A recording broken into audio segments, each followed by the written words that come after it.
જય સ્વામિનારાયણ.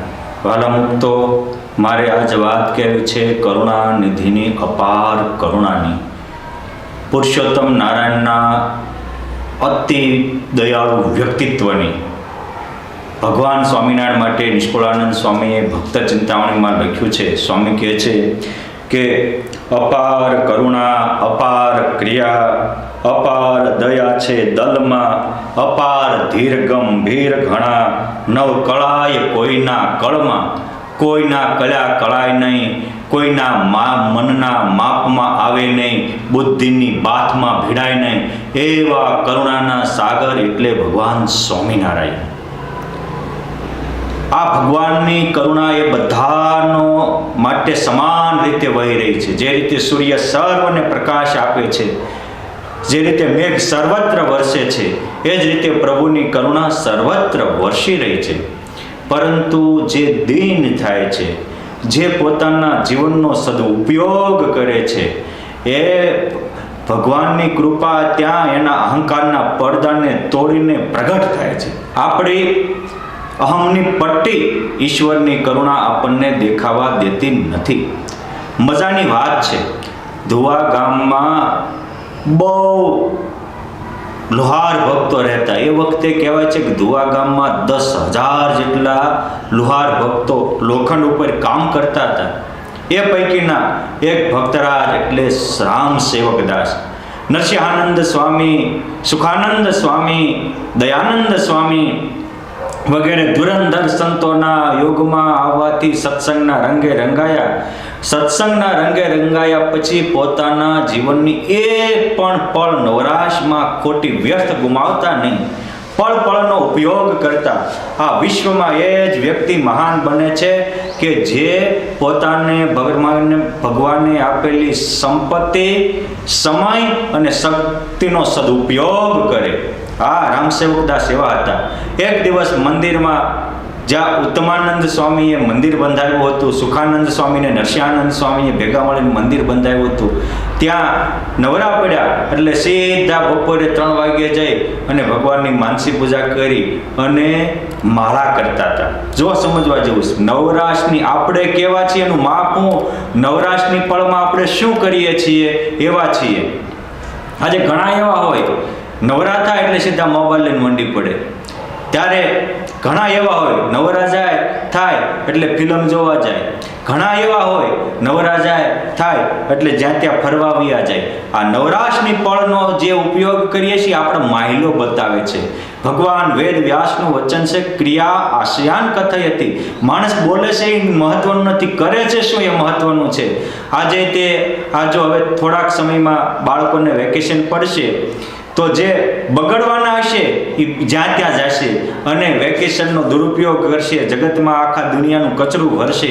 પરંતુ જે સુગ્ન હશે, જે વિવેકી હશે, જેને રિયલી પોતાના જીવનમાં યશસ્વી અને તેજસ્વી બનવું છે, એ તરત ફ્રી થશે એટલે કોઈ સંતનો સમાગમ કરશે, કોઈ સદગ્રંથનું વાંચન કરશે, મંદિરમાં જઈને 5 માળા કરશે, દંડવત કરશે, પ્રદક્ષિણા કરશે. આપણે કેવા નવરાશનો ઉપયોગ સત્સંગ, ભજન, ભક્તિ અને આત્મકલ્યાણ માટે કરીએ છીએ કે આત્માની કઠણાઈ માટે કરીએ છીએ? હા, નવરા પડે કામ કરતા એટલે સીધા મંદિરમાં પહોંચી જતા. અને જે આવી રીતે ભગવાન માટે સમય વાપરતા હોય એની માટે મારો મહારાજ પણ સમય વાપરવા તૈયાર બેઠા છે. એ અપાર કરુણાના સાગર છે. એટલે તો દયાનંદ સ્વામીએ એક પદમાં લખ્યું છે, સ્વામી કે હીરા મોતી મોંઘા કીધા ધનથી સોંઘા, ધાન જોને અમૃત જેવા અમથા પાણી, દિનબંધુના દાન જોને. સૂરજ સર્વને પ્રકાશ આપે, દમડી ન દેવી પડે જોને, વગર બદામે વાય વાયરો. આ કેશવ કરુણા કેવી જોને. કેશવની કરુણા તો જુઓ કે જે જીવન જરૂરિયાત છે એ બધું જ ફ્રી ઓફમાં આપ્યું. અરે આપણે રાત્રે સૂઈ જઈએ અને શ્વાસ ભરતા હોય, શ્વાસમાં 80% કાર્બન ડાયોક્સાઇડ હોય, જે સહેજ પણ જીવમાં વધારે જાય તો માણસ મરી જાય. ભગવાને ફિલ્ટર જ એવું ગોઠવ્યું અંદરમાં કે શ્વાસમાં અંદર જાય એટલે એક ચંદ ક્ષણોમાં જ કાર્બન ડાયોક્સાઇડ કે ખોટી જે હવા હોય નીકળી જાય, કામની ઓક્સિજન લે. અરે બાપ, આપણી હવાની સિસ્ટમ હોય સારું પકડે છે, ખરાબ કાઢી નાખે છે. આપણી બોડી આપણે ગમે એટલું ખાધું હોય પછી સારું જ રાખે છે, બાકી કચરું મળમૂત્ર દ્વારા પરસેવા દ્વારા કાઢી નાખે છે. આપણે આત્મા જેવા છીએ કે કચરું પકડીએ છીએ અને સારું કાઢી નાખીએ છીએ, અને એનું પરિણામ આપણે દુઃખ ભોગવવાનું આવે છે. રામસેવક એવા હતા કે નવરાશની પળમાં નારાયણનું આરાધન અને ભજન કરતા હતા, અને એને કારણે જ પુરુષોત્તમ નારાયણ જ્યારે બેઠા હતા ત્યાં દર્શન દીધા. હે જળહળ જળહળ મહારાજની મૂર્તિમાં જાણે છટા છૂટે છે તેજની, ઉગ્યા કોટી અંદે મૂર્તિ ઝળકતી હતી. માથે 3 છોગલાની પાઘ હતી, સર્વશ્વેત વસ્ત્ર ધારણ કર્યા હતા, હાથમાં ફૂલનો દડો ઉછાળતા હતા અને ભજન કરતા મહારાજે પ્રગટ થઈને કીધું કે રામસેવક, અરે મહારાજ તમે? હા. શું કામ પ્રભુ અચાનક? અરે મહારાજ કે તું મારો ભગત છો, માટે હું તારી રખેવાળી કરવા આવ્યો છું. પ્રભુ શાની રખેવાળી? ક્યાં ચોર લૂંટારા? મહારાજ કે ચોર લૂંટારા નથી, પરંતુ આજથી 1 મહિના બાદ અહીંયા અંગ્રેજોનું શાસન થશે. અહીંના રાજાઓ અંદરો અંદર ઝઘડે છે, એટલે જે અંદરો અંદર ઝઘડે એનો વિનાશ થશે અને અંગ્રેજો આવશે એટલે વહેલા પોતાની ધાક બેસાડવા માટે એ લોઢા ઉપર પ્રતિબંધ મૂકશે. એટલે તમારા 10,000 સુતારો જે લોખંડનો ધંધો કરે છે એ બધો જ ભાંગી પડશે. ખાવાના અને પાણી પીવાના ફાફા થશે, પરિવાર રજળી પડશે. માટે કહેવા આવ્યો છું કે તું અત્યારથી ધંધો બદલી નાખ. અરે પ્રભુ, ધંધો બદલીને કરું શું? મહારાજ કે સાંભળ, કાંઈ કરવું નથી, આ લોખંડની જગ્યાએ લાકડાનામાં આવ્યો જાય. અરે પ્રભુ, મેં લાકડા કોઈ દી ઘડ્યા નહીં. મહારાજ કે સાંભળ, કયું ધાર્યું કોનું થાય છે? અરે પ્રભુ, એ તો ભગવાનનું. મહારાજ કે હું ભગવાન કે નહીં? કે તમે 1 વાર નહીં 100 વાર ભગવાન. તો મહારાજ કહે છે કે કર્યું ધાર્યું જો અમારું જ થતું હોય તો આજથી અમે કહીએ છીએ કે તું લાકડાનો ધંધો કરવા માંડજે, અને એ લાકડાના ધંધામાં તને લોઢા કરતા 10 ગણો ફાયદો હું અપાવીશ. કેવી કરુણા! લહેરી આવ્યા આજ લહેરમાં, મહેર કરી મહેરબાન, દુખયા જીવ સુખયા કર્યા અને પાપી કર્યા પુણ્યવાન. આ પુરુષોત્તમ નારાયણની દયા એને કોઈ સીમાડા નથી. કહા કહું હરી કરુણા તેરી. મહારાજ, હું તો કરીશ, પણ અમારા ગામમાં પ્રભુ અહીંયા 200 સત્સંગીના ઘર છે. મહારાજ કે ધરણીધરને હોનાનો ધંધો કરવાનું કહે છે, ગોપાલજીને લાકડામાં લઈ લેજે, બીજા જે વિષ્ણુદત્ત છે, નારાયણ દત્ત છે, એને કહેજે કે અનાજનો વેપાર કરે. આમ એક હરિભગતના નામ લઈને મહારાજ કે આને આ ધંધો કહેજો, આને આ ધંધો કહેજો, આને આ ધંધો કહેજો. સારું મહારાજ. અને પુરુષોત્તમની કરુણા હતી, જેટલા મહારાજે શબ્દ કીધા એ બધા જ રામસેવકના કાળજામાં કોરાઈ ગયા. હાલતા હાલતા પુરુષોત્તમ નારાયણ પાછા વળી અને મહારાજ કહે છે કે સાંભળ, એક વાત કહેવાની રહી ગઈ. અરે પ્રભુ, હવે શું વાત રહી ગઈ? મહારાજ કે વાત એવી રહી ગઈ કે તું ઓલા તારા મિત્ર જેને માને કરશન લુહાર, એની પાસે 5,000 રૂપિયા મૂકી આવ્યો છે. આજે 5 જ દિવસમાં તું પાછા લઈ લેજે. જો અહીંયા લડાઈ થાય અને ધંધો ભાંગશે તો તારું ફદ્યું નહીં આવે. મારા હરિભગતનો 1 પણ રૂપિયો ખોટો થાય એવો ભગવાન નથી, અને દામ વિના દુખી થાય દાસ એવો લોભ નથી મારી પાસે. માટે હું તને કહું છું કે જા અને તું એની પાસેથી 5 દિવસમાં 5,000 રૂપિયા લઈ આવજે. આટલી ભલામણ કરી પુરુષોત્તમ નારાયણ અદ્રશ્ય થયા. મારી વાત તો સાંભળો, કેટલી ભગવાનની કરુણા! ભગતનો 1 રૂપિયો ખોટો ન દાવા દે. એકવાર એના સત્સંગી થયા તો ભવિષ્યના દુઃખથી વર્તમાન કાળે ઉગારી લે, પરંતુ વિશ્વાસ હોવો જોઈએ. અને પોઈન્ટ 2 કે આ રામસેવક એક સાચા ભગત હતા, અને ગામના બધા સુતારોને રામસેવકમાં શ્રદ્ધા પ્રેમ હતો. સાચામાં વિશ્વાસ એ આપણા માટે જીવનની મૂડી છે. ખોટાનો વિશ્વાસ અધોગતિ કરાવે, અને સાચાનો વિશ્વાસ પુરુષોત્તમ નારાયણનો ભેટો કરાવે. જીવતા લાખના મરે 1.25 લાખના કરી દે. આજે બધા જ ભક્તો ભેગા થયા. રામસેવકે વાત કરી કે આ સિંહાસનમાં બેઠેલો ચોકલાધારી પુરુષોત્તમ નારાયણ આજ હું બપોરે ભજન કરતો હતો ને પ્રગટ થયા. જો ક્યારે પ્રગટ થયા? મોબાઈલમાં બીજું ત્રીજું ગંદુ જોતા ભગવાન જ પ્રગટ થયા. જગતના કચરાની વાતો કરતા ત્યારે પુરુષોત્તમ નારાયણે કરુણા નથી લેલાવી. એ પ્રહલાદ હોય કે ધ્રુવ હોય, મીરા હોય કે નરસિંહ હોય, દાદા ખાચર હોય કે મોટીબા લાડુબા હોય કે 500 પરમહંસ હોય, જ્યારે પરમાત્મા માટે આપણે કંઈક કુરબાન કરવા તૈયાર થઈએ છીએ, એક પગલું પરમાત્માના પંથે ચાલીએ ત્યારે 99 પગલાં આપણે સામે આવી અને કરુણાનો સાગર વરસાવે છે. હા, ભગવાન આવ્યા હતા શું કીધું? સાંભળો ધણીધર, તમારે હોનાનો ધંધો કરવાનો છે. વિષ્ણુભાઈ, તમારે વેપાર કરવાનો છે. સાંભળો બીજા આ કરશનદાસ, તમારે મારી હારે લાકડામાં રહેવાનું છે. એક એકને કીધું, બધાએ વિશ્વાસ રાખીને માન્યા તો બધાનો બેડો પાર થઈ ગયો. ભવિષ્યના દુઃખથી બધા મુક્ત થયા.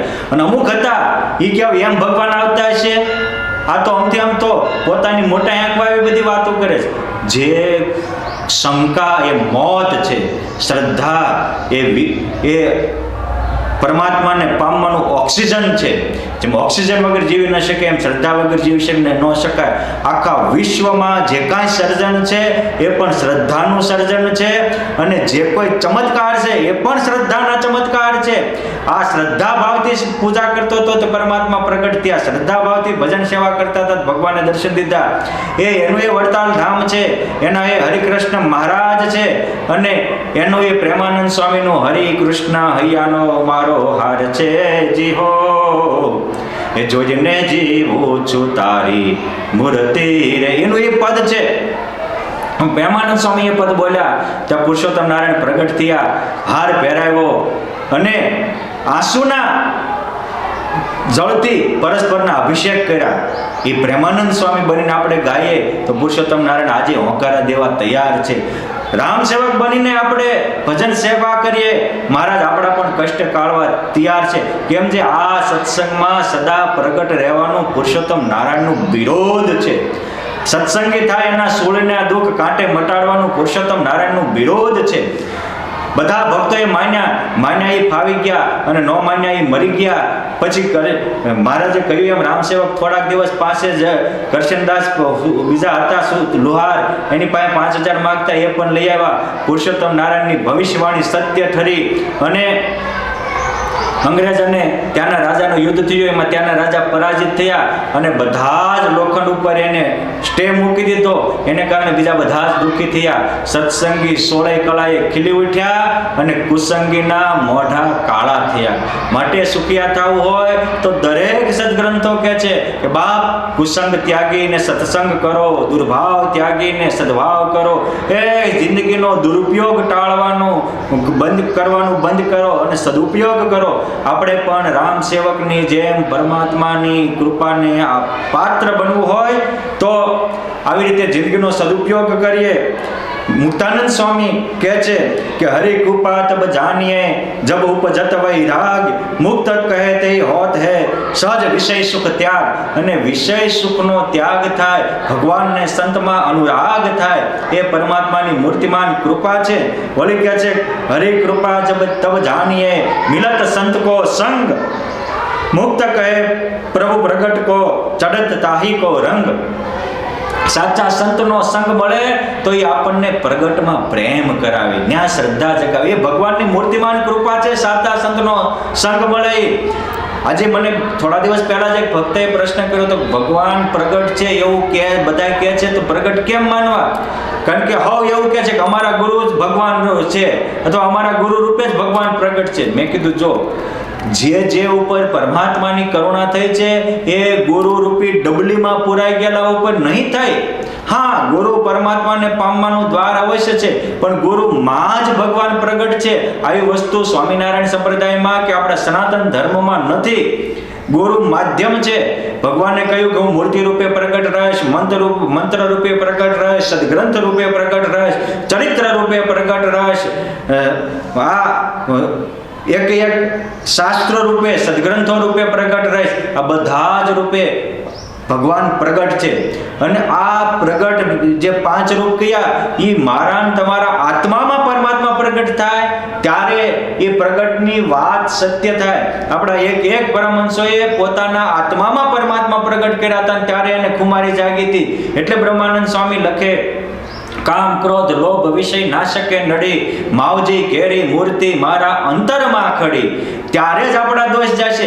કોકમાં ભગવાન પ્રગટ માનવાથી આપણા દોષ નહીં જાય. આપણા આત્મામાં પરમાત્મા પ્રગટ છે. જેમ સાચું સરનામું હોય તો ટપાલ ઠેકાણે પહોંચે, સાચો નંબર હોય તો યોગ્ય જગ્યાએ મોબાઈલ લાગે. એ જ રીતે આપણે સાચા અર્થમાં ભગવાનને પ્રગટ માનશું અને બધા પ્રત્યેની આંટીઓ મૂકી અને અલૌકિક ભાવથી આ સત્સંગનું સેવન કરશો તો મારા ને તમારા દુઃખ કાપવા કરુણા મૂર્તિ ભગવાન સ્વામિનારાયણ જેમ રામ સેવકના દુઃખ કાપવા તૈયાર હતા, જેમ દાદા ખાચર ને પર્વતભાઈના દુઃખ કાપવા તૈયાર હતા, જેમ 500 પરમહંસોને પગલે પગલે ફરી અને એના વચનમાં વિશ્વાસ રાખે એના દુઃખ કાપવા તૈયાર હતા, એમ મારા ને તમારા દુઃખ કાપવા હરિ હાજરા હાજર છે. માટે આપણે આ રામ સેવકના આખ્યાનમાંથી આવો દયાળુ બેઠા હોય મંદિરમાં આવીને જગાડી જાય, ભવિષ્યના દુઃખ આવવાના હોય ત્યાંથી આપણને દૂર ભગાડી જાય અને એક ભક્તના કારણે આખા ધોવા બરાઈના ગામને સુખી કરી જાય. એ દિનબંધુની દયાને આપણે અંતરમાં વધારી અને આપણે પણ સાચા અર્થમાં જિંદગીનો સમયનો શક્તિનો સદુપયોગ કરી પુરુષોત્તમ નારાયણની કૃપાના પાત્ર બનીએ. જય સ્વામિનારાયણ.